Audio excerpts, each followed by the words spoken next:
Onyejocha, nkiruka Onyejocha joins us live in Abuja studio. Thank you so much, Honorable Minister, for joining us. Thank you, Shehu, for having me. The NFC president said that there was a breakdown in the conversation. There was no deal. There was a deadlock in the conversation between the federal government and Labour.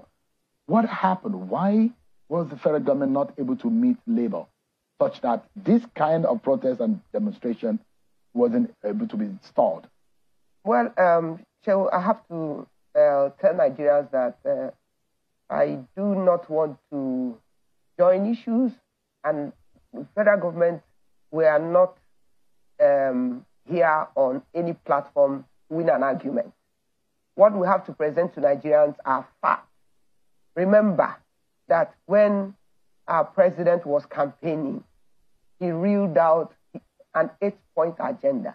He's not a visitor in Nigeria. He's a president of the Federal Republic of Nigeria, and he had his vision very clear. The number 1 point agenda of Mr. President is food security. If there is food, if there's no need for saying that Nigerians need to be fed, Nigerians need to be removed out of poverty, will there be a program for number 1, food security, number 2, poverty eradication, number 3, economic growth, number 4, access to capital, number 5, job creation, number 6, inclusiveness, which means the youth, the women, the elderly, the vulnerable? Will there be anything like to say, I have to abide by the principles of Constitution to make sure that laws are obeyed? Number 7 is rule of law. And finally, fight against corruption. That means government have the issue. Know that there is issue. There is a plan. There's a plan, but 9 months down the line, people are saying those plans and policies are not working. The point is prices have skyrocketed. Nigerians are hungry. The truth of the matter is that if you plant a seed, it will get rotten before it germinates and become fruit or become something that you'll be able to use. Nigeria, our government is on planting season, and Nigerians have to be fair to have patience for this seed that we are planting to germinate. But let me come to the issue of our negotiations. We are deadlocked. I don't understand. Did you meet with Labour on Sunday? Yeah, we met with Labour on Sunday. You met with them also on Monday? From 8 o'clock, and then we adjourned again from 2 o'clock to midnight. And then on Monday, we met from 5 o'clock. What were we telling them? We said, listen, we are all Nigerians. We go to the same market. I have people who are yearning for how to feed, including everybody, even the ministers, everybody in Nigeria. It's the same problem. Because number 2 is, remember that Labour threatened or embarked on strike before we entered an agreement on October 2nd, 2023. Okay? Then by February, they issued 14-day ultimatum, which we responded that the agreement we entered, we are covenant people. We can't promise and then we fail. What will it benefit anybody? Have you performed on the MOU? There are 15 items of the MOU. Absolutely. And that was what... But Labour says you have not kept to your promises. You have not kept to the spirit and the letters. It's on paper and it's verifiable. You can go through the agreement if you have it, or I'll give it to you. No, I in fact have a list. If you can give me your copy, I have a list as soon as it was... You remember that this was in December. If you have your own, then take them. Let me... All right, we can show them now to our viewers on the screen some of the agreements that the federal government reached with Labour in December of last year, and which October of last year. Yeah. Absolutely. Which of these items, 15 of them, which of them have you performed? Number 1 is the federal government on the issue of wage award to workers, 35,000 naira. Shehu, the federal government had paid up to January the 35,000 to Nigerian workers. Before January, they said the federal government paid a month and stopped paying. Yes. And not until when the Labour now came out before you started paying again? The truth of the matter is that I like to engage people. Remember when I came back after Christmas break, I visited their offices. And I told them, because if you look at this agreement that we are talking about, if you go to number 13 of that agreement, you will see that it says all parties commit to henceforth abide by dictates of social dialogue in all our future engagements. It's one of the agreements that Labour is not talking about. So because I do not want this situation that we're having now to happen. So I went to their offices and I went to TUC, I went to Nigerian Labour Congress. I said, listen, we are brothers, we have the same thing. We want to see this agreement that we have signed, that we are going to follow it to the letter. They were complaining that they had only 1 month. And when I cross-checked, it was only 1 month because they said that the portal shut down. You can verify whether it's true or false. So how many months have you paid now? We have paid up to January, which is October, November, December, January. We paid 4 months. We are still in February. So February is not ending and it's ongoing. A committee on the national minimum wage has been set up. And so Ajero is one of the chair of that committee. I think he's heading not east or northwest. So that is number one. Yeah. Minimum wage committee to be inaugurated within 1 month. Which we have, yeah. You didn't meet the timeline. It was supposed to be within 1 month, which is supposed to be in November, but you only inaugurated in early February. We inaugurated, we asked Labour when did they send their nominees. So it wasn't your problem. It was Labour the point that they submitted their nominees in November. And of course, you don't. Okay. So you've kept to the second one. Yes, which number is one, the inauguration of committee. You paid 4 months. That's what it said. Yes. Number two, you said, of course, that has been inaugurated. We saw that when that happened. Yeah. The federal government to suspend collection of value-added tax on diesel for 6 months beginning from October 2023. You can Have you done that? Yes, of course. Cross-check with finance minister who confirmed it, even during one of the deliberations. So you've done number three. Yes. Number four, federal government to accept to vote 100 billion naira for the provision of high-quality, high-capacity CNG buses for mass transit in Nigeria. Provision are also being made for initial 55,000 CNG conversion kits to kickstart an auto gas conversion program. Have you done that? Of course, 100 billion had been provided for this. But because you have to go through procurement process, even from day one, the people handling CNG said, this particular item is not what you go to shelves to buy.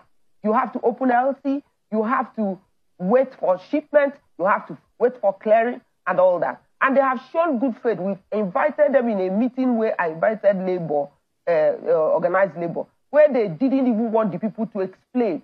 But I said this thing is not about fighting. So what is the promise being made by the manufacturers? They said by March that this CNG buses, that the kicks and the other components will arrive in March, and then they will start coupling. But did you give them a timeline of when to deliver? The thing is that we want them to deliver as we speak. But there are certain things that you cannot control. You cannot control the number of days a shipment or a container will stay inside the port. You have at least 30 days. But the government can expedite action because this affects the livelihood of Nigerians. This is supposed to alleviate. That's why we are not. That's why we in every conversation that we had with Labour, we call these people and say, come and explain to us. Is there any way you can do it as soon as possible? Because everybody needs to get to their destination. We understand that the federal government also pay about 30% to a certain contractor to bring in electricity buses, electric-powered buses. Yes. But up to now, federal government has not committed since last year more than 30%, and those buses are stuck outside of the country. You see, this brings a question mark on the commitment of the federal government. People say a lot of things. You need to verify. You can ask that particular question to Minister of Finance because there are a lot of stories going around. I'm interested in CNG that is part of the agreement. Because we are talking about the plans that the government has in ensuring that transportation, which is a major component of the effect of the removal of subsidy. And I'm bringing, these are not rumors, these are not talks. These are real issues that I'm bringing. Why government will engage a contractor, give the contractor 30%, and they've forgotten about it. This is Nigerian money. They didn't, I'm not sure anybody will forget about, apart from bureaucratic processes or procurement process. There's nobody that government will engage at this particular time that government or the contractor will go to sleep. Because everybody wants this thing to be done. Number 5, federal government to implement various tax incentive measures for private sector and the general public. Has that been done? Yes, absolutely. To what length? To the length that the Minister of Finance can, because he said that this particular item has been done, which is number 5. And when we were discussing, I told the organized labor that this particular item, we can verify from Minister of Finance. You understand? Because you know that this particular one, the tax incentives, if people are not, if you're not a player, you may not know whether it's done or not. Oh, you need to be able to present a verifiable facts and figures. So Isn't the Minister of Finance or Ministry of Finance able to present facts and figures for Nigerians to be able to appreciate? So I'm telling you that as we speak, that on the issue of various tax incentives as contained in the agreement, government has commenced series of engagement with relevant stakeholders while all necessary machineries are being put in place for effective implementation. You are still on the process of engagement. That is after the report I got before the day we met with Labour. And I believe the truth of the matter, you see, some tax incentives, if you give it, and it did not reflect, you can reflect it at the end of the year through deductions or through, if you are supposed to deduct maybe 5 naira, and because of the tax incentive, you may not deduct it.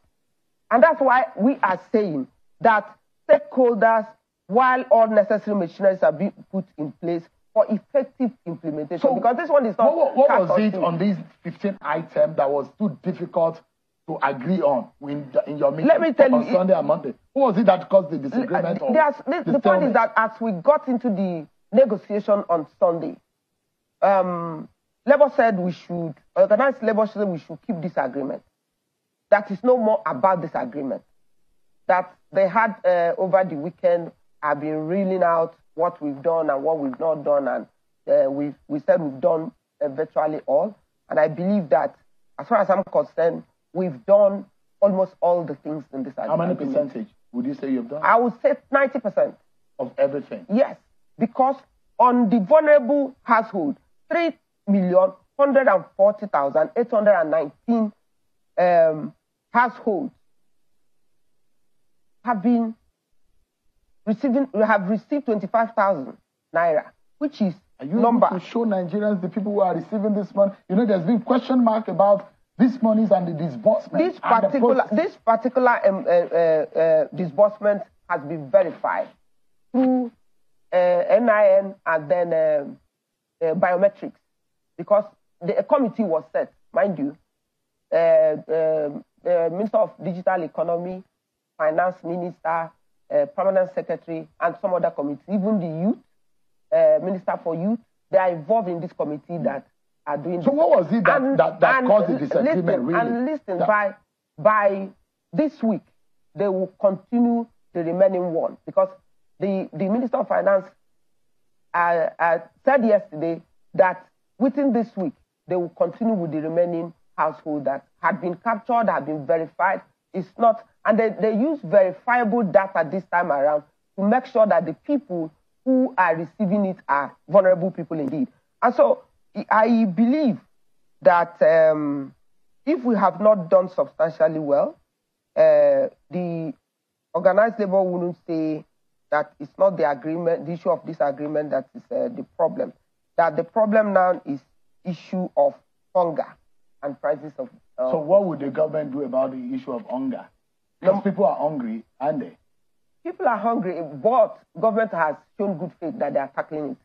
We met with Ministry of Agri yesterday to brief them on what they have been doing since May last year. And I can just read a small excerpt on that. Just hold on. Ministry of Agri was in the meeting on Sunday, and he told Labour that the Federal Ministry of Agriculture and Food Security, remember, it was not Ministry of Agriculture and Food Security before. So government knows that there will be food crisis because of what has happened over the years, which all of us know. But that's not why we are here today. He said, the projects and programs executed from May 2023 till date are as follows. Dry season farming for wheat, rice, maize, and cassava as major food security staples began in November 2023. Under this project, 118,670 hectares of wheat was planted in November 2023 across 15 northern wheat states. This involved a total of 32,343 farmers. This is expected to constitute 474,680 metric tons of wheat products expected to be harvested over the next 2-3 weeks. All right. So 2-3 weeks. Yeah, madam, for us to wrap this up quickly, is the fact that the labor is on the street and they will go on tomorrow. What is your word? Because you are saying you've done everything possible, but it looks like labor is not on the same page with you. Why do you think that the labor is not on the same page? What do you think is going on? For me, I believe that labor is just being labor. They have to show sympathy to Nigerians. Oh, there's hunger in the land, all this kind of thing. But I am saying, and I have said it several times to them, the times are very precarious. The times we are in is where everybody should show patriotism. It is the time that everybody should be on the same page. Presidents have said times without number that he is the driver, all his appointees are conductors, all Nigerians are passengers, and we have the same destination. And that is why under Ministry of Labor and Employment, which is where I sit, we embarked on a program of LEAP, Labor Employment Empowerment Program, where we are going to give 2.5 million jobs in 1 year. That's what you do? Yes, having to revive and then re-establish the mandate of the ministry, which is to reduce poverty and reduce unemployment. Minister, unfortunately, we are totally out of time. I must sincerely thank you. I wish that we had more time, but, well, I hope that Nigerians have gotten your message tonight, and I wish you and your team the very best. Thank you so much indeed. Thank you. Honorable nkiruka Onyejocha, the Minister of Labor, who's been speaking with us on the side of what the federal government is doing. Thank you so much, everyone.